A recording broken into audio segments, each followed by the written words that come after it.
നമസ്കാരം. പാശ്ചാത്യ ശക്തികളുടെ എതിർപ്പിനെ അതിജീവിച്ച് റഷ്യയിൽ നിന്നും ക്രൂഡ് വാങ്ങുന്നത് തുടരാൻ ഇന്ത്യ തീരുമാനിച്ചിരിക്കുന്നു. ഇന്ത്യക്കാരുടെ താൽപ്പര്യം സംരക്ഷിക്കുവാനാണ് ഈ തീരുമാനം എന്നും കേന്ദ്ര സർക്കാർ വൃത്തങ്ങൾ വ്യക്തമാക്കുന്നുണ്ട്. ഇന്ത്യയിലെ റഷ്യൻ വാണിജ്യ പ്രതിനിധി അലക്സാണ്ടർ റൈബാസ് ഇന്ത്യയിലെ എണ്ണ സംസ്കരണ കമ്പനി പ്രതിനിധികളുമായി ചർച്ച നടത്തിയതായി റഷ്യൻ എംബസി സ്ഥിരീകരിച്ചു. ഗ്ലോബൽ റിഫൈനിംഗ് ആൻഡ് പെട്രോകെമിക്കൽ കോൺഗ്രസിനിടെയാണ് ഈ ചർച്ചകൾ നടന്നത്. സംസ്കരിക്കാനുള്ള ക്രൂഡിന്റെ അളവ് വർദ്ധിക്കുന്നതിലെ പ്രശ്നങ്ങൾ, റിഫൈനറി ഉൽപ്പന്നങ്ങളുടെ എണ്ണം കൂടുക, സംസ്കരണ വേളയിലെ കാർബൺ ബഹിർഗമനം കുറയ്ക്കുക തുടങ്ങിയ വിഷയങ്ങൾ ചർച്ച ചെയ്തു എന്നും റഷ്യൻ എംബസി പുറത്തിറക്കിയ കുറിപ്പിൽ വ്യക്തമാക്കുന്നുണ്ട്.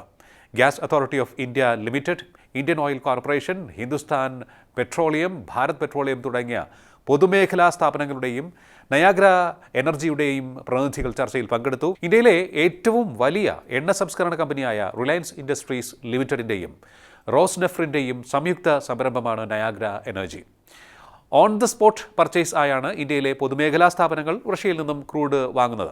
അതേസമയം റിലയൻസിന് ഒരു ടൈം കോൺട്രാക്റ്റ് ഉണ്ട്. ആ ടൈം കോൺട്രാക്റ്റിൻ്റെ അടിസ്ഥാനത്തിലാണ് റഷ്യയിൽ നിന്നും ക്രൂഡ് വാങ്ങുന്നത്. റഷ്യ യുക്രൈൻ സംഘർഷം തുടങ്ങിയതിന് ശേഷമാണ് റഷ്യയിൽ നിന്നും ക്രൂഡ് ഇറക്കുമതി ഇന്ത്യ വൻതോതിൽ വർദ്ധിപ്പിച്ചത്. നിലവിൽ ഇന്ത്യയുടെ എണ്ണ ആവശ്യങ്ങളുടെ 30 മുതൽ 40% വരെ റഷ്യയിൽ നിന്നാണ് ഇറക്കുമതി ചെയ്യുന്നത്. കഴിഞ്ഞ മാസത്തെ മാത്രം കണക്കെടുത്ത് പരിശോധിച്ചാൽ പ്രതിദിനം 2.1 ബില്യൺ ബാരൽ ക്രൂഡാണ് ഇന്ത്യ റഷ്യയിൽ നിന്നും വാങ്ങുന്നത്. ഇന്ത്യക്ക് ആവശ്യമുള്ള എണ്ണയുടെ 41% വരും ഇത്. അതുപോലെ തന്നെ ഇന്ത്യയിൽ നിന്നും സംസ്കരിച്ച പെട്രോളിയം ഉൽപ്പന്നങ്ങൾ വാങ്ങുന്നത് യൂറോപ്യൻ യൂണിയനും വർദ്ധിപ്പിച്ചിട്ടുണ്ട്. കഴിഞ്ഞ വർഷം മുതലാണ് ഈ വർധനവ് ഉണ്ടായത് എന്നുള്ളതും നോട്ടീസ് ചെയ്യേണ്ട ഒരു മാറ്റമാണ്.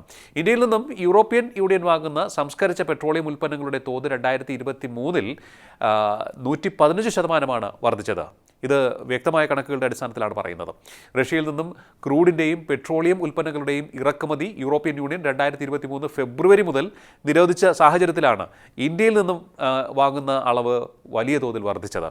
ഇന്ത്യയും റഷ്യയിൽ നിന്നും ക്രൂഡ് വാങ്ങുന്നത് നിർത്തണം എന്ന് പാശ്ചാത്യ ലോകവും അമേരിക്കയും ആവശ്യപ്പെട്ട് വന്നു. തുടക്കം മുതൽ തന്നെ ഇന്ത്യ റഷ്യയിൽ നിന്നും എണ്ണ വാങ്ങുന്ന തോത് വർദ്ധിച്ചപ്പോൾ മുതൽ തന്നെ അവർ ഈ ആവശ്യവുമായി രംഗത്ത് വന്നു.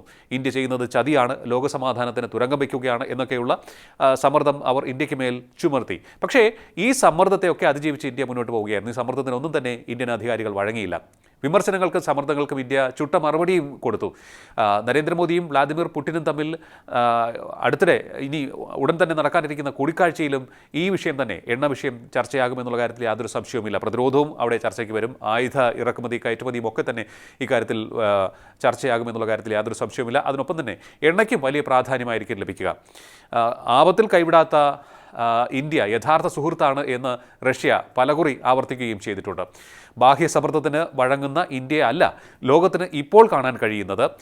ഇന്ത്യയുടെ ആവശ്യം നേടിയെടുക്കുവാനും വാദമുഖങ്ങൾ ലോകത്തിന് മുന്നിൽ ശക്തമായി അവതരിപ്പിക്കുവാനും ഇന്ത്യക്ക് ഇപ്പോൾ സാധിക്കുന്നു എന്നും നിരീക്ഷകർ വിലയിരുത്തുന്നുണ്ട്. അന്താരാഷ്ട്ര നിരീക്ഷകരാണ് ഈ ഒരു വിലയിരുത്തലുമായി രംഗത്ത് വന്നിട്ടുള്ളത്. ഇന്ത്യയുടെ ശക്തമായ നയതന്ത്ര ബന്ധവും കരുത്തുറ്റ സർക്കാരുമാണ് ഇതിന് വഴിവെച്ചത് എന്നും പറയപ്പെടുന്നുണ്ട്. നരേന്ദ്രമോദി എന്ന പ്രധാനമന്ത്രി കരുത്താർജിച്ചു വരുന്നു എന്നുള്ളതിൻ്റെ ലക്ഷണവും ഒക്കെ തന്നെ നേരത്തെ തന്നെ വിലയിരുത്തപ്പെട്ടിരുന്നു. അതിനോടൊപ്പം തന്നെയാണ് ജയശങ്കർ എന്ന വിദേശകാര്യമന്ത്രിയുടെ നൈപുണ്യം ഇന്ത്യയുടെ വിദേശ നയങ്ങളിൽ പ്രതിഫലിച്ചു തുടങ്ങിയത്. റഷ്യയിൽ നിന്നും ക്രൂഡ് വാങ്ങുന്ന വിഷയത്തിലും ജയശങ്കറിൻ്റെ കൃത്യമായ ഇടപെടൽ ഉണ്ടാവുകയുണ്ടായി. അമേരിക്കൻ പ്രതിനിധികളുമായും ഒപ്പം തന്നെ യൂറോപ്യൻ യൂണിയൻ പ്രതിനിധികളുമായും അദ്ദേഹം പലകുറി ചർച്ച നടത്തുകയും ഇന്ത്യയുടെ വാദമുഖങ്ങൾ ഇഫക്റ്റീവായി അവതരിപ്പിക്കുവാനും അദ്ദേഹത്തിന് സാധിച്ചു എന്നുള്ളതാണ് എടുത്ത് പറയേണ്ട ഒരു കാര്യം. ഇപ്പോഴും അദ്ദേഹം കേന്ദ്ര വിദേശകാര്യമന്ത്രിയായി തുടരുന്നുണ്ട്. അതുകൊണ്ട് തന്നെ ഈ ഒരു വിഷയത്തിൽ ഇന്ത്യയുടെ ആവശ്യങ്ങൾക്കാണ് സർക്കാർ മുൻഗണന നൽകുന്നത് എന്നും അതുപോലെ തന്നെ ഇന്ത്യയുടെ ആവശ്യങ്ങൾ എന്ത് വില കൊടുത്തും നേടിയെടുക്കുവാനും ഇന്ത്യയുടെ വാദമുഖങ്ങൾ എവിടെയും അവതരിപ്പിച്ച് വിജയിപ്പിക്കുവാനും തങ്ങൾ സദാ പരിശ്രമിച്ചുകൊണ്ടിരിക്കും എന്ന ജയശങ്കറിൻ്റെ വാദം ഇപ്പോഴും തുടരുന്നു. അത് വളരെ ഫലവത്താണ് എന്നുമാണ് ഇപ്പോൾ ഇന്ത്യ റഷ്യയിൽ നിന്നും ഉയർന്ന തോതിൽ ക്രൂഡ് വാങ്ങുവാനുള്ള കരാറുകൾ വീണ്ടും പുതുക്കുവാനുള്ള തീരുമാനത്തിൽ നിന്ന് നമുക്ക് മനസ്സിലാക്കാൻ കഴിയുന്നത്.